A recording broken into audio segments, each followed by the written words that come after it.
नमस्कार दोस्तों, lead India law associates यानी लीला की इस वीडियो में आपका बहुत बहुत स्वागत है। दोस्तों, इस वीडियो में मैं आपको बताऊंगा कि जो भी पड़ोसी झगड़ालू हो तो आप उससे कैसे निपटें। झगड़ालू पड़ोसी से निपटना बहुत लोगों के जीवन में ऐसा होता है कि समझ नहीं आता कि यार इसको कैसे समझाएं, समझ तो पा नहीं रहा है तो सबक कैसे सिखाएं।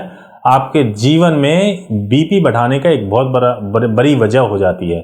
तो आपको मैं कानून की भाषा में, कानून के तरीके से आप अपने झगड़ालू पड़ोसी को कैसे सबक सिखा सकते हैं वो आपको इस वीडियो में आगे देखने को मिलेगा।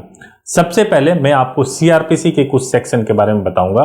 सीआरपीसी का जो सेक्शन है 107 है, 133 है, 150 है और 151 है। जो सीआरपीसी के ये सेक्शन है आपको कहीं ना कहीं इनेबल करते हैं कि आप झगड़ालू पड़ोसी से निपट सकें। सबसे पहले मैं आपको बताऊंगा कि जो सेक्शन 107 है वो क्या कहता है। जो सीआरपीसी का सेक्शन 107 है वो कहता है security for keeping peace in other cases, यानी कि 107 कहता है कि भैया आप जो है किसी और के मामले में कोई दखलंदाजी नहीं करोगे। आपका यह काम है कि आप बिल्कुल पीस मेंटेन करोगे, बिल्कुल पीस मेंटेन करोगे कि आप मामला किसी और का है, केस कोई और चल रहा है और आप उसमें कूद पड़े और आपने प्रॉब्लम क्रिएट करना शुरू कर दिया। तो सीआरपीसी का सेक्शन 107 कहता है कि आप अगर ऐसा कर रहे होंगे तो कोई भी व्यक्ति इंटरफेयर करेगा, कोई पड़ोसी आपका इंटरफेयर करेगा और आपको रोकेगा और कोर्ट को जाकर के बोलेगा कि अगर ऐसा चीज हो रहा है तो भैया इनको रोका जाए। इसके बाद से आता है सेक्शन 133। सेक्शन 133 क्या कहता है सीआरपीसी का कि conditional order for removal of nuisance. कई बार अगर न्यूसेंस हो रहा है, बेमतलब की जो है बैंड बाजे, बेमतलब की जो है रोज रोज का जो है परेशान करने वाली चीजें, कुछ ऐसा न्यूसेंस क्रिएट हो रहा है तो आप सीआरपीसी सेक्शन 133 के तहत आप कोर्ट से रिक्वेस्ट कर सकते हैं कि इस तरह के न्यूसेंस को रोकने के लिए कार्रवाई किया जाए और सक्षम अधिकारी जो होंगे वो ऐसे न्यूसेंस को रोकने के लिए आदेश दे सकते हैं और पड़ोसी के ऊपर प्रतिबंध भी लगा सकते हैं। जो सीआरपीसी का सेक्शन 150 है वो कहता है कि information of designed to commit cognizable offence.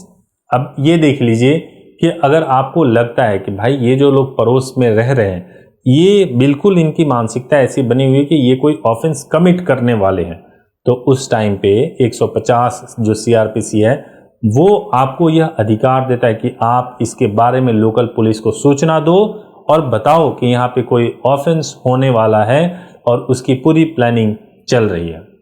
वैसे ही सीआरपीसी 151 है जो कि पुलिस को यह अधिकार देती है कि अगर आपको लगता है कि कोई कॉग्निजेबल ऑफेंस होने वाला है, कोई ऐसा संज्ञेय अपराध होने वाला है, तो आप उसको रोकने के लिए किसी भी व्यक्ति को अरेस्ट कर सकते हैं।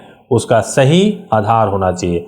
अगर आपको लगता हो कि कोई पड़ोसी जो कि इतना प्रॉब्लम क्रिएट कर रहा है कि कल को वो मार पिटाई कर सकता है, किसी का सर तोड़ सकता है, तो आप पुलिस को बोलें कि वो सीआरपीसी के सेक्शन 151 के तहत कार्रवाई करते हुए जो ये झगड़ालू पड़ोसी है उसको अरेस्ट करें। वैसे ही आईपीसी के भी कई सारे सेक्शन हैं और वो आपको यह अधिकार देते हैं कि आप झगड़ालू पड़ोसी से निपट सकें। आईपीसी के जो सेक्शन है वो 188 है, 426 है, 427 है, 504 है, 506 है। सबसे पहले 188 188 आजकल बहुत चर्चा में है, वो है डिसओबीडियंस ऑफ ऑर्डर। क्यों चर्चा में? कोरोना काल में सबसे ज्यादा इसी सेक्शन का उपयोग किया गया है।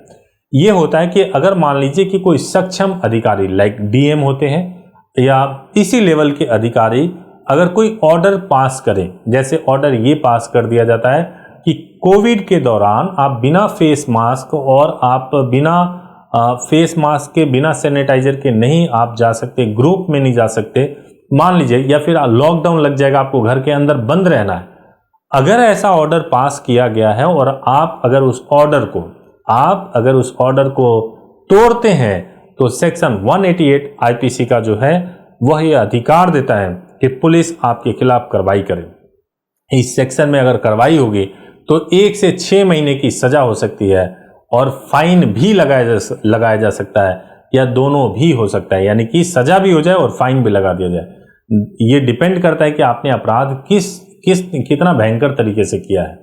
वैसे ही सेक्शन 426 जो है, जो 426 है, वो कहता है पनिशमेंट फॉर मिसचिफ, आप कुछ ऐसा मिसकंडक्ट कर रहे हो, ऐसी हरकतें हैं जो बेकार सी, सोशल नहीं है, नीच टाइप की है, तो उसके लिए आपको 3 महीने की सजा हो सकती है जी। और सेक्शन आईपीसी का जो सेक्शन 426 है उसमें आपको गिरफ्तार भी किया जा सकता है, उसमें 3 महीने की सजा भी हो सकती है, फाइन भी लग सकता है या बिना फाइन के भी सजा हो सकता है।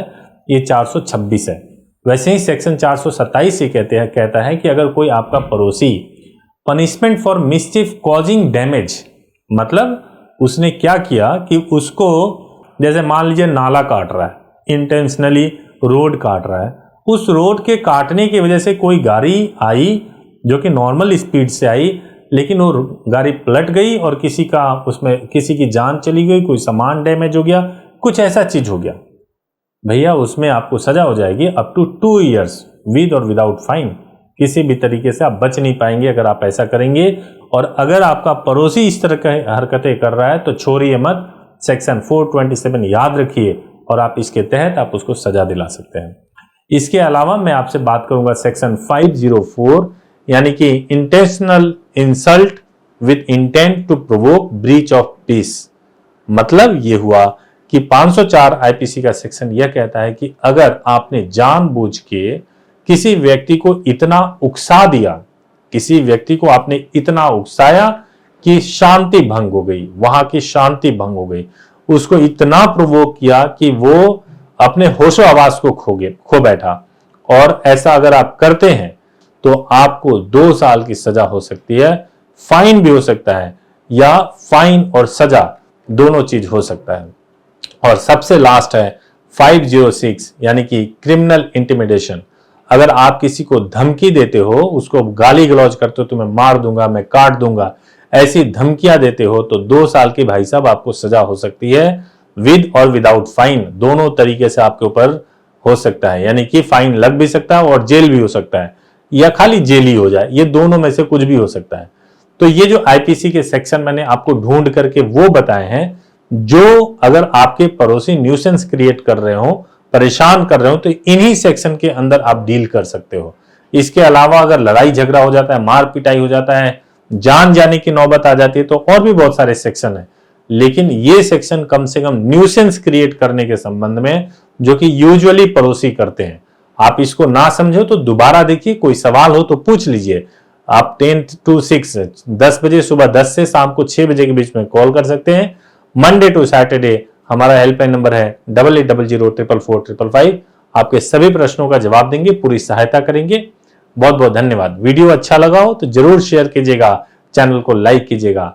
शुक्रिया।